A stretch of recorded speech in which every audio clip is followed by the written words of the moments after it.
As a young person living in the western suburbs, with aspirations of one day starting a family and having a profession, it concerns me that Sydney is ranked third most expensive city to live in worldwide. Other cities such as Melbourne are also expensive. At this rate, the youth in Australia will struggle with affording homes and having the high standard of living which our parents have enjoyed. Do you think the government has a role to play in reducing the cost of living for our generation? Oh, certainly.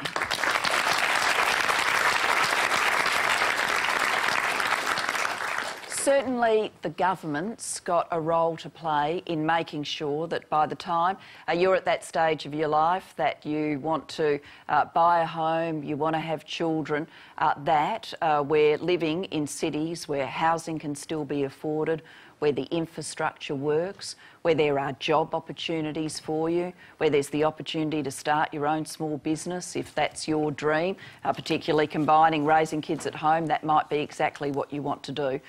What do we need to get there? Well, we need to make sure we've got all of the things happening today which will help us get that strong economy tomorrow. We've talked a lot about education, and that's one of the big building blocks.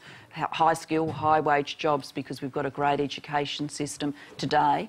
Infrastructure is another piece of it, including the national broadband network. Clean energy is another piece of it, because they're going to be the energy sources of tomorrow, and we've got to get a jump start on making sure we've got those energy sources. Making sure that we seize all of the opportunities of growth in our region is part of it, as China grows, as India grows, and the list goes on. All of that can then combine in cities that are still livable, where people can still buy a home, still have a great life, and have the best of opportunities in that life. None of it's easy, and the future's, you know, your future, the nation's future, the future's never assured. You've got to make smart decisions every day to get there, and that's what I'm conscious of, and they're not easy decisions sometimes. So sometimes they're very controversial. You wouldn't consider addressing this generational inequity question through taxation, would you? In what way? Well, I mean, tax people's homes, death duties, the sort of things Joe Hockey is talking about. Well, I don't understand Joe Hockey to be talking about those things other than asides. Well, he talked about that when you said you put everything on the table. Oh, yeah, but that was, you know, sort of political argy-bargy. Didn't worry about it much. Anyway, so briefly, the answer is no.